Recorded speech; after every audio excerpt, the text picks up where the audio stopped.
Ju përshëndesim miq. Sot do të vazhdojmë me pjesën e dytë të modulit 2A. Në mësimin paraardhës ne morëm në lidhje me Spider-Man, pra Amazing Spider-Man, dhe sot do të vazhdojmë pra me gjysmën e dytë të modulit 2A.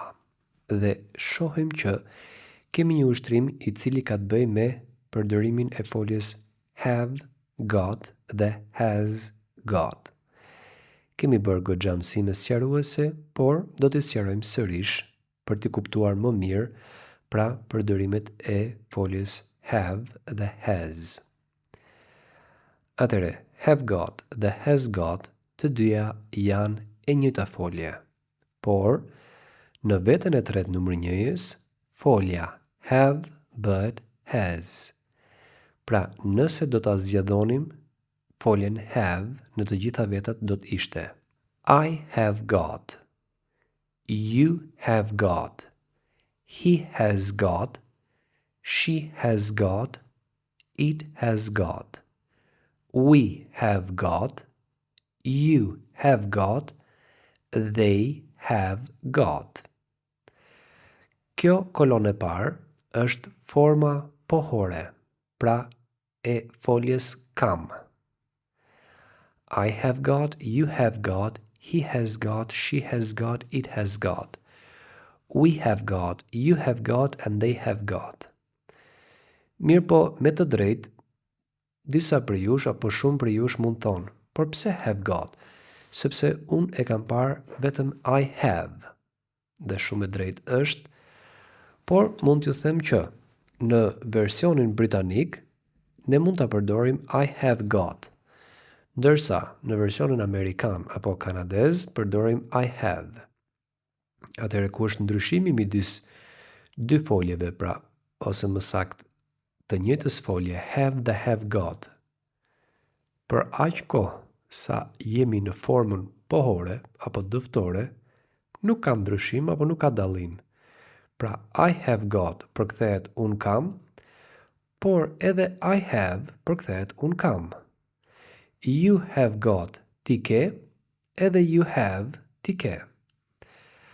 Atëherë, ku është dallimi ose ku vjen dallimi, ku vjen ndryshimi? Ndryshimi vjen pikërisht kur ne kalojmë në formën mohore apo kur kalojmë në formën pyetëse. Pse?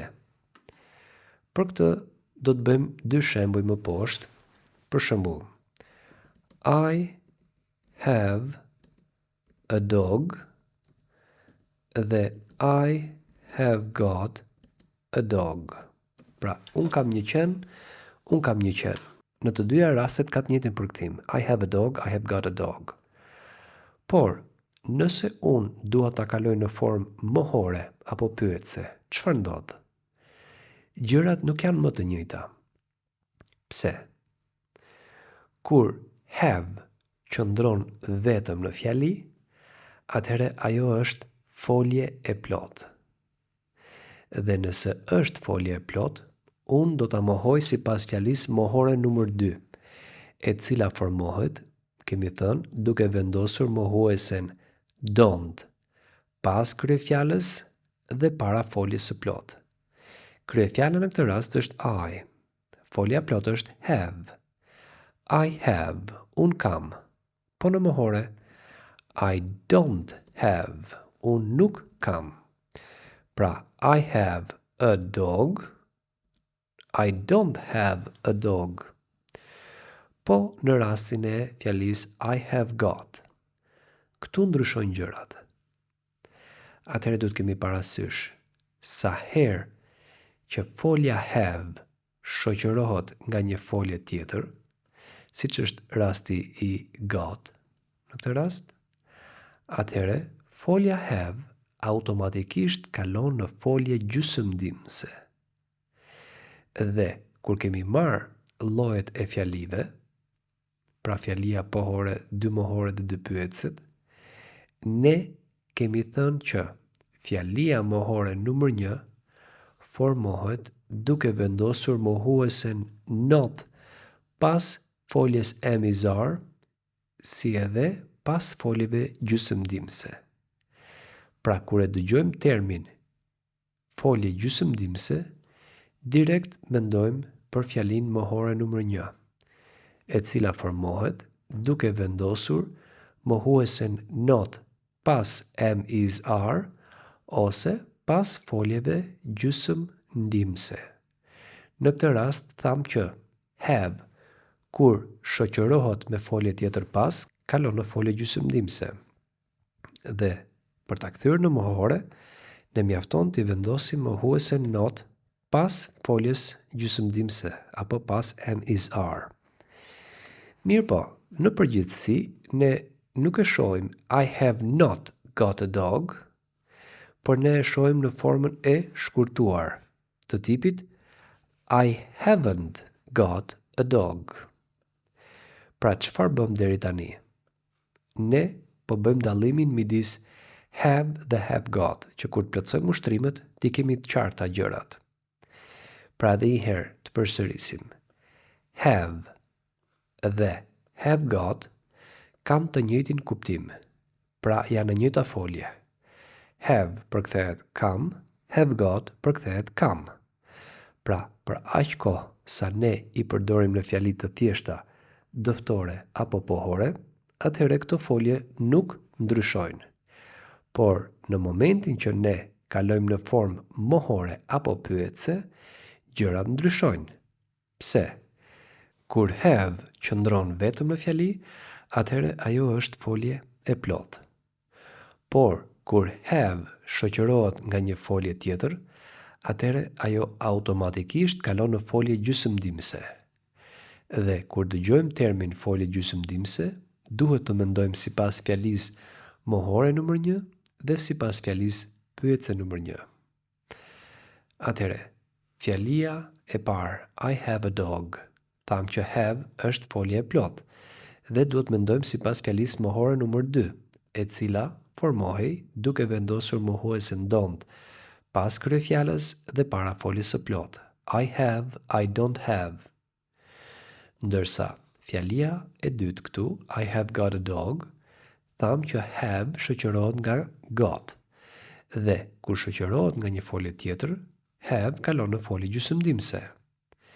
Dhe për ta kthyer në mohore, ne mendojmë sipas fjalisë mohore numër 1 dhe tham që formohet duke vendosur mohuesen not pas foljes to be, pra am is are, ose pas foljes gjysmëndimse.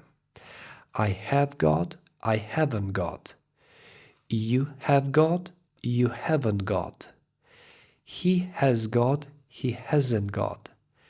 She has got, she hasn't got.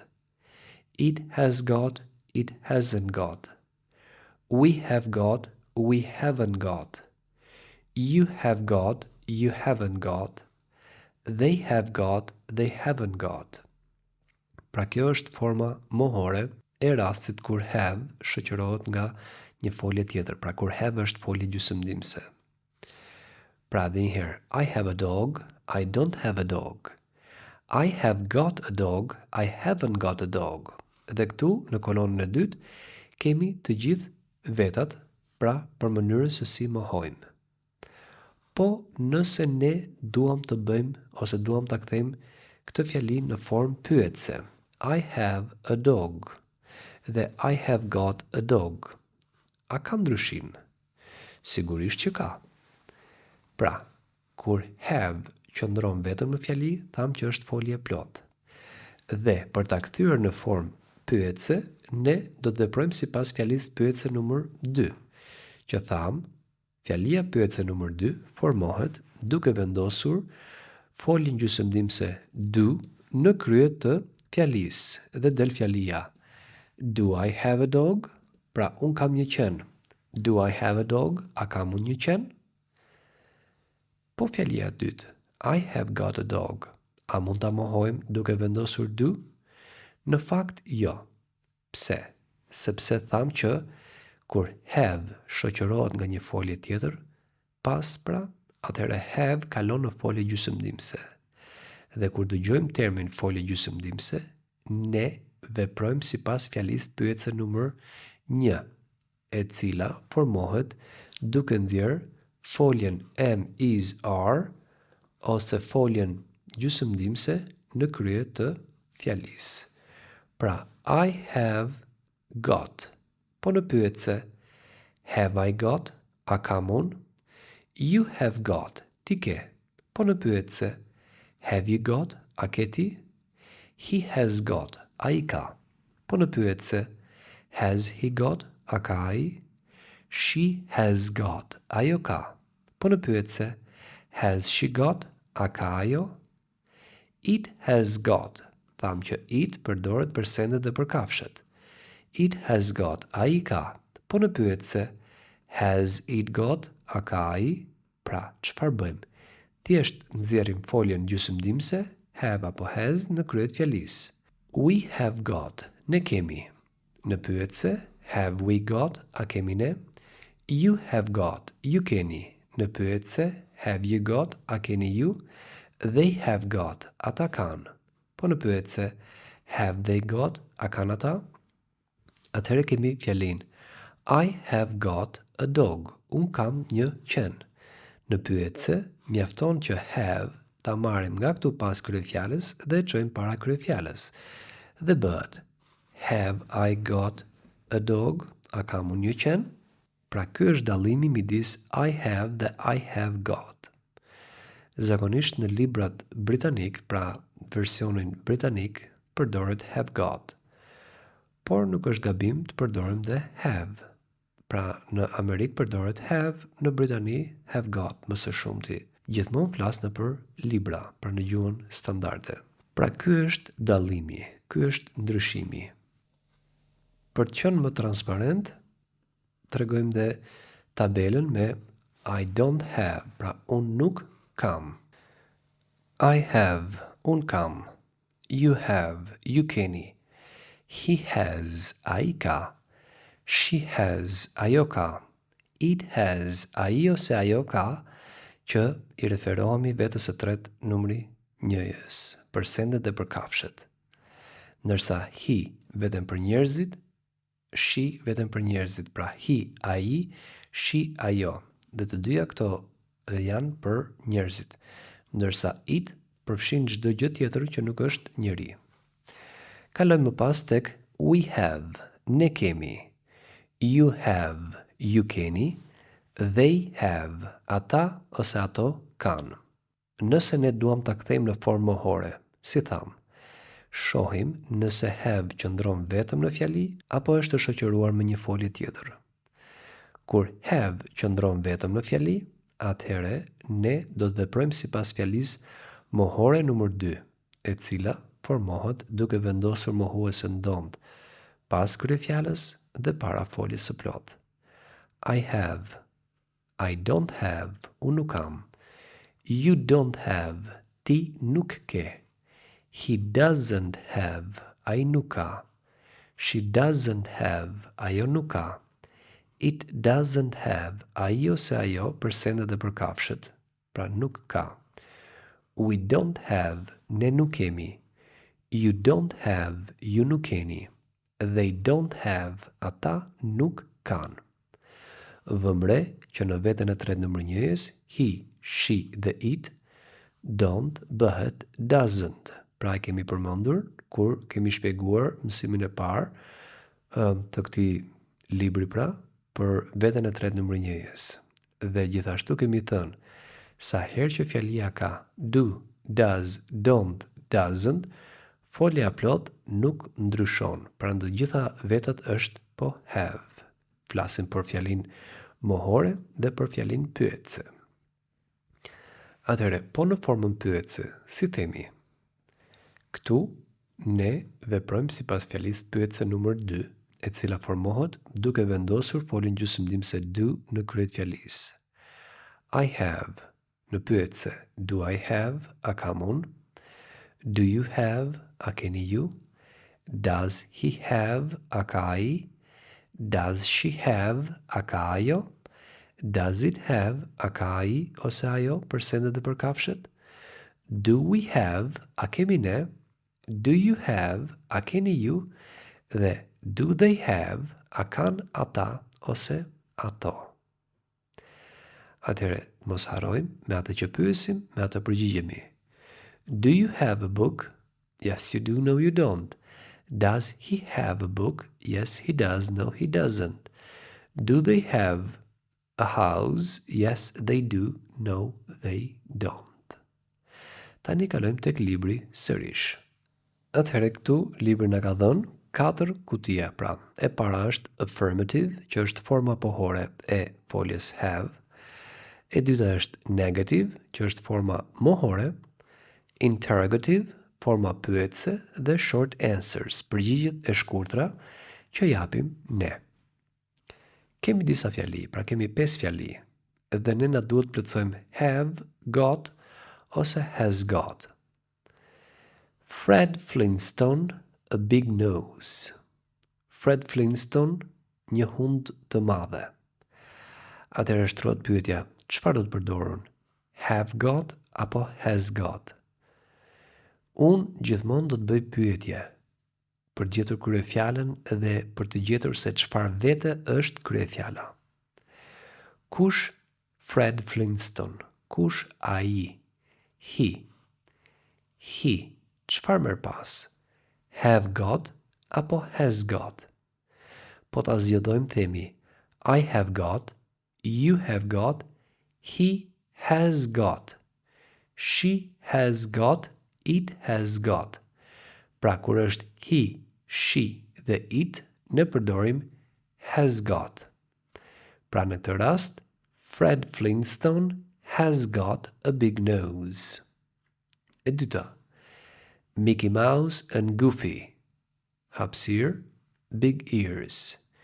Mickey Mouse dhe Goofy, vesh të mëdhenj. Sërish, të njëjtën gjë bëjmë. Bëjmë pyetjen kush për të gjetur kryefjalën dhe për të kuptuar se çfarë vete është kjo kryefjalë. Pra kush Mickey Mouse dhe Goofy? Kush ata ato? They. They është veta e tretë, numri shumës.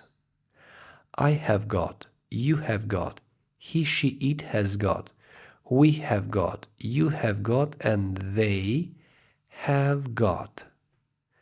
Pra, veta e tretë numri shumës merr have got. Mickey Mouse and Goofy have got big ears. Have got big ears. Pra Mickey Mouse dhe Goofy kanë vesh të mëdhenj. Esmeralda, hapësirë long hair. Kush Esmeralda? Ajo. Themi she. She çfarë merr pas? Has got. Atëherë, unë nuk do të them edhe emrin Esmeralda, edhe she, por e bëj këtë gjë vetëm për të kuptuar se çfarë vete është kryefjala. Pra në këtë rast është veta e tretë numri njëjës. Esmeralda has got long hair. Asterix, hapësirë fair hair. Atëherë kush Asterix? Ai. He është veta e tretë numri njëjës, pra he. She dhe it marrin has got pas. Asterix has got fair hair. Pra, Asterix ka flokë të verdha. Dhe fundit, Asterix and Obelix, a mustache. Pra, Asterix dhe Obelix, kush ata ato? Është veta e tretë numri shumës. Pra, they. They merr have got. Asterix and Obelix have got a mustache. Po nëse unë do ta bëj në formë pyetëse, atëherë tham që në formën pyetëse, kur have shoqërohet nga një folje tjetër, pra got, si është rasti në fjalë, ne veprojmë sipas fjalisë pyetëse numër 1. Fjalia pyetëse numër 1 formohet duke nxjerr foljen to be në kryet fjalisë ose foljet gjysmëdimse në kryet fjalisë. Dhe kur have shoqërohet nga një folje tjetër pas, ajo është folje gjysmëdimse, pra del në kryet fjalisë. Në rastin e fjalë, hapësirë, Obelix got long hair, pra a ka Obelix flokë të gjata? Çfarë do të vendosim? Have Obelix got long hair? Apo has Obelix got long hair? Gjithmonë bëjmë pyetjen për të gjetur se çfarë vete është kryefjala. Kush Obelix? Ai. He. Atëherë, has Obelix got long hair? Has Obelix got long hair? Pse? Se unë bëra pyetjen kush Obelix? Ai. Si themi ai në anglisht? Themi he. He has got. Po në pyetse e marrim has dhe çojmë përpara kryefjalës. Has he got? Ose Obelix has got. Në pyetse has Obelix got long hair? Me atë që pyesim, me atë përgjigjemi. Yes, he has. No, he hasn't. Wilma got short hair. A ka Vilma flok të shkurtër? E njëjta gjë. Pyesim, pra kush Vilma? Ajo. She. She çfarë merr pas? Has got. Po në pyetse, has do dali përpara. Has Wilma got short hair? Me atë që pyesim, me atë përgjigjemi. Yes, she has. No, she hasn't. Fjalia e tretë. Wilma and Obelix got brown hair. Pra duam themi, ose duam të pyesim, a ka Vilma dhe Obelix flok ngjyrë kafe? Kush Vilma dhe Obelix? Kush ata, ato? Pra themi they. They është veta e tretë numri shumës, por ne tham që have ndryshon vetëm në vetën e tretë numri njëjës. Ku bëhet has. Në numrin shumës nuk ndryshojnë. Pra, have Vilma and Obelix got brown hair? Yes, they have, ose no, they haven't. Fred got long ears. Pra duam themi, a ka Fredi vesh të gjatë? Kush Fred? Ai. He. He has got. Po në pyetse, has he got? Ose, has Fred got long ears? Me atë që pyesim, me atë përgjigjemi. Yes, he has. No, he hasn't. Dhe fundit, Obelix got a small nose. A ka Obelix një hund të vogël? Pra kush ai? He. Është veta e tretë numri njëjës. Has Obelix got a small nose? Yes, he has. No, he hasn't. Atëherë, do doja që ta lija këtë mësim, sepse shpresoj të kuptoni pra mënyrën e përdorimit të have dhe have got, apo të has dhe has got. Nëse keni paqartësi akoma, mund të më komentoni, pra mund të lini komentin tuaj dhe unë do t'ju sjell disa mësime të tjera sqaruese në lidhje me dallimin midis have dhe have got. Ju falenderoj dhe dëgjohemi në mësimin tjetër.